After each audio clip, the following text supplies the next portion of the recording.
சிந்தூரச் செம்படி போல் திருமாலிரும் சோலையெங்கும் இந்திர கோபங்களே எழுந்தும் பறந்திட்டனவால் மந்திரம் நாற்றியன்று மதுர கொழுஞ்சாறு கொண்ட சுந்தர தோளுடையான் சுடலெய்து கொய்துங்களோ அப்படின்னு சொல்றதுக்கு ஏற்ப எங்கும் பச்சை பசேன செல்வ செழிப்பமா திகழக்கூடிய இந்த அழகர் மலையில நுழைஞ்ச உடனே 18ஆம் படி கற்பன சுவாமி எல்லாரும் சேவிக்கிறோம். இந்த 18ஆம் படி கற்பன சுவாமி எப்படி இங்க வந்தார், அதுக்குள்ள வரலாறு என்ன அப்படின்னு நிறைய பேருக்குள்ள ஒரு சந்தேகங்கள் இருக்கும். அதை பத்தி பார்க்கலாம். இந்த 18ஆம் படி கற்பன சுவாமி அப்படிங்கிறவங்க எப்படி இங்க வந்தாங்க? ஒரு காலகட்டத்துல மலையாள தேசத்திலிருந்து ராஜா ஒருத்தர் வந்து இங்க பெருமாளை சேவிக்கிறதுக்காக இங்க வராராம். இங்க வந்து பெருமாளை பார்த்தோன்னே அவரோட கேட்கவே வேண்டாம், அவரோட அழகுல மயங்கி இப்படி ஒரு சௌந்தரியம், இப்படி ஒரு அழகு, இப்படி ஒரு ஆகர்ஷண சக்தி நம்ம ஊர்லலாம் இல்லையே அப்படின்றது அவருக்கு மத்தியில ரொம்ப ஆவலாதே ஆயிருதான், அவர் மனசுல ரொம்ப ஆவலாயிருதான். அது வந்து அப்போ இங்க இருந்து அவர் ஊருக்கு போனோடனே சராசரி அழகரோட ஞாபகமாவே இருக்காராம். அப்ப அங்க ஊருக்கு போன கொஞ்ச நாள்லயே அவருக்கு இந்த அழகரோடைய இந்த ஆகர்ஷண சக்தியை எப்படியாவது நம்ம ஊருக்கு எடுத்துட்டு போயிடணும் அப்படிங்கிற மாதிரி ஒரு மனசுல ஜாஸ்தி ஒரு இது வந்துடுறதான், ஆவல் வந்துடுறதான். அப்போ நமக்கே தெரியும், மலையாள தேசத்துல இன்னைக்கு நேத்திக்கு இல்ல, எந்த காலத்துல இருந்தோ இந்த அதர்வண வேதத்துக்கு கை ஓங்கின தேசம் மலையாள தேசம். வந்து அதர்வண வேதம் வந்து அதர்வண வேதம்ங்கிறது வந்து 4வது வேதத்துல உள்ளது. 4 வேதங்கள்ல 4வதா இருக்கக்கூடிய வேதம். அதுல பாத்தீங்கன்னா ஒரு மனிதனுடைய எல்லா விஷயங்களும் கண்ட்ரோல் பண்ணக்கூடிய விஷயங்களா அதுல கத்துக்கலாம். அதுல இந்த ஆகமத்துல இருக்கு. இந்த அதர்வண வேதத்தை வச்சுட்டு அதுல கை சேர்ந்தவங்க மலையாள தேசத்துக்காரங்க அந்த காலத்திலேயே. அப்போ இந்த அதர்வண வேதத்துல அந்த காலத்திலே இருக்கக்கூடிய ஒரு 18 பேரை, யாரெல்லாம் ரொம்ப கை ஓங்கி அதுல நல்லா படிச்சவங்களா வித்வான்களா இருக்காங்களோ அதுல அந்த ஒரு 18 ரிஷிகளை கூப்பிட்டு ராஜா வந்து உத்தரவிடுறாராம், நீங்க எப்படியாவது என்ன செய்யலாம், எப்படியாவது இந்த அழகரோட ஆகர்ஷணத்தை வந்து நம்ம ஊருக்கு எடுத்துட்டு வந்துடணும்.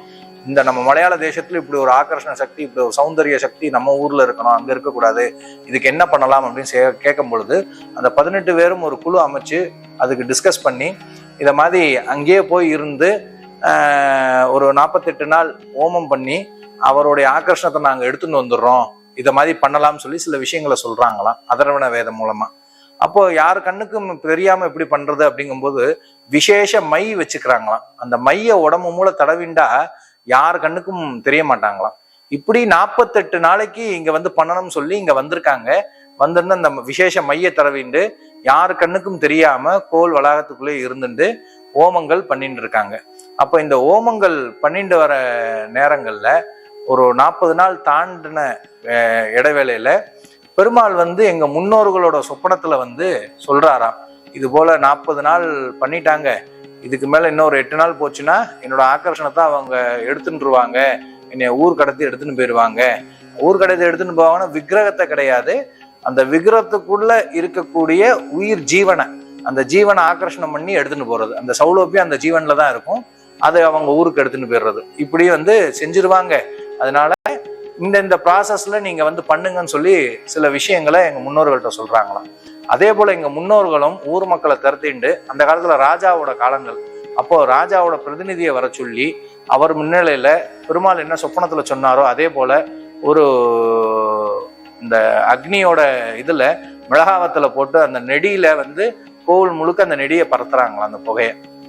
அப்ப அந்த நெடி தாங்காம வேர்வை வந்து அந்த மை கொஞ்சம் கொஞ்சமா அழிஞ்சுட்டு வந்து இந்த 18 பேரும் எல்லாரோட கண்ணுக்கும் தெரிய வந்துட்டாங்களாம். அப்போ இவங்களுக்கு என்ன தண்டனை கொடுக்கலாம், இந்த மாதிரி பண்ணிட்டாங்க, அவங்க வந்து சரணாகதி பண்ணிடுறாங்களாம். இந்த மாதிரி வந்து ராஜா சொன்னதுனால நாங்க வந்தோம், இங்க வந்து பார்த்தா எங்களுக்கும் பெருமாள் பேர்ல ரொம்ப பிரேமம் ஏற்பட்டது, இவரை விட்டு பிரியறதுக்கு எங்களுக்கு மனசே கிடையாது, நீங்க என்ன செஞ்சாலும் நாங்க இந்த இடத்த விட்டு போக மாட்டோம் அப்படிங்கிற மாதிரி சொல்லும் பொழுது ஒரு அசரி வாக்கு அங்கிருந்து கேட்கறதான் பெருமாளோட வாக்கா எல்லாரும் நினைச்சுக்கிறாளாம். இவங்களை வந்து இங்கேயே சம்ஹாரம் பண்ணிடு, வா வந்து என்னுடைய பிரதிநிதி, அதாவது என்னுடைய காவல் தெய்வமா இங்க இருக்கட்டும் அப்படின்னு சொல்லிட்டு அந்த அசரி வாக்கு வருதாம். அவளும் அதுக்கு ஏத்துண்டு அங்கேயே பிராணனை விட்டுறாளாம். அந்த 18 சித்தர்களும் அங்க பிராணன் விட்டு 18 படிகளாக அங்க இருக்காளாம். அதனாலதான் அந்த இதை தாண்டி வரக்கூடாதுன்னு சொல்லிட்டு அந்த கதவை சாத்தி அந்த கதவுக்கு பூஜைகள் நடக்கிறது. வருஷத்துல 2 நாள் ஆடி அமாவாசையும் ஆடி பௌர்ணமியும் அந்த கதவுக்கு சந்தன காப்பு சாத்தி அந்த இது பண்ற நேரங்கள்ல அந்த கதவை திறந்து எல்லாரும் பார்க்கலாம். ஒரு செகண்ட் பார்த்துட்டு திருப்பி கதவை மூடிடுவாங்க. எல்லா கோவிலையும் ராஜகோபுரம் நுழைவாசல் வழியா தான் பெருமாளும் வருவார், நம்மளும் உள்ளுக்குள்ள போவோம் வருவோம். ஆனா இந்த ஒரு கஷேத்திரத்துல மட்டும் அந்த ராஜகோபுரம் வழியா நம்ம போகவே முடியாதான். அந்த கருணசுவாமி அந்த இடத்துல இருக்கிறதுனால அவர் அங்க தீர்க்கமாவே இருக்காராம். அதாவது இந்த கோவிலுக்கும் சுந்தரராஜனுடைய அதாவது கள்ளழகருடைய கோவிலுக்கும் சரி, கள்ளழகரை சேவிக்க வர பக்தர்களுக்கும் சரி, அவங்க உடைமைகளுக்கும் சரி, நாங்க தான் காவல் அப்படின்னு சொல்லிட்டு ஒரு சத்தியம் பண்ணி அந்த இடத்துல இருக்காராம். இன்னைக்கு வரும் அது நம்பிக்கை நம்பத்தக்கக்கூடிய விஷயமா இருக்கு. கண்ணுக்கு நேர பார்க்கலாம். பெருமாளுக்கும் சரி, பெருமாளோட உடைமைகளுக்கும் சரி, பெருமாள் மலைக்கும் சரி, பெருமாளோட பக்தர்களுக்கும் சரி, அவங்களோட உடைமைகளுக்கும் சரி, அவர் தான் முழு காவல் தெய்வமா. சில காலகட்டங்களில் முன்னாடிலாம் கோர்ட்ல சத்தியம் பண்ணுவாங்களாம். அப்போ சொல்லும் பொழுது சில பேர் இது பொய் சாட்சி அது இதுன்னு சொல்லும் பொழுது ஒரு கான்ட்ரவர்சியா பேச்சு வரும் பொழுது, நான் பையன்டாம்படி கருப்ப மேல சத்தியம் பண்றேன் அப்படிங்கிற மாதிரிலாம் ஒரு சான்று சொல்லுவாங்க, ஒரு வார்த்தைகளை சொல்லுவாங்களாம். அப்போ கோவில் முறையா பணம் கட்டி கோர்ட்ல, நான் சொல்றது ஒரு 2-3 தலைமுறைகளுக்கெல்லாம் முன்னாடி எங்க முன்னோர்கள் சொல்லி எங்களுக்கு செவி வழியா கேள்வி, ஒரு 2 தலைமுறைக்கெல்லாம் முன்னாடி பார்த்தோம் அப்படின்னா அங்க கோர்ட்ல பணம் கட்டி அங்க இருந்த கோவில், அதாவது கோர்ட்ல இந்த மாதிரி சாட்சிகள் வரும்பொழுது அங்க கோர்ட்ல இருந்து நம்ம கோவிலுக்கு பணம் கட்டுவாங்களாம். கட்டி அந்த யாரு சத்தியம் பண்ணாலோ அந்த நபரை கீழே இருந்து ஜலம் சேர்த்துட்டு அப்படியே ஈரத்தோட நடந்து வர சொல்லுவாங்களாம். ஜட்ஜஸும் அங்க இருப்பாங்களாம்.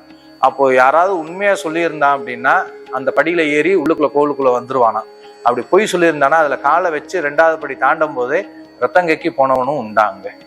பொய் சத்தியம் பண்ணா ஏற விடாதான். இதை எங்க முன்னோர்கள் சொல்லி எங்களுக்கு செவிவழி செய்தி நடந்திருக்கு. இங்க கோவில்ல நடந்திருக்கு. ஒரு ஜென்ரேஷனுக்கு முன்னாடி எல்லாம் நடந்திருக்கு இது. இப்போ சமீப காலங்கள் அப்படி அதுவும் வரல, கேசஸ் எதுவும் வரல. ஆனா இதுக்கு முன்னாடி நடந்திருக்குங்கிறத எங்க அப்பா எங்களுக்கு சொல்லியிருக்காங்க. ஸோ கருப்பன் அந்த காலத்துல இருந்தே இப்போ வரைக்கும் பெருமாளோட காவல் தெய்வமா வழிபட்டு வரோம். அவர் தான் காவல் தெய்வம். இன்னைக்கு வரைக்கும் கருப்பன் இல்லாம பெருமாள் எந்த ஒரு இடத்துக்கும் கருப்பன் முன்னாடி செல்லாம பெருமாள் பின்னாடி செல்ல மாட்டார். அதாவது பெருமாள் செல்லும் பொழுது பெருமாளுக்கு முன்னாடி காவல் தெய்வமா அவர் தான் எல்லா இடத்துலையும் போயிட்டு வந்துருப்பார். அவருக்கு மட்டும் இல்லை, அவரை சேவிக்கிற உண்மையான பக்தர்களுக்கும் அவர் தான் காவல் தெய்வமா, அவரோட உடைமைகளுக்கும் அவர் தான் காவல் தெய்வமா அங்க இருப்பார். இந்த தாத்பரியத்துலதான் அந்த பையன்டாம்படி கருப்பண சுவாமிங்கிறது அலர்கோல்ல ஏற்பட்டதான். இதான் இதனுடைய முழு தாத்பரியம். நமஸ்காரம்.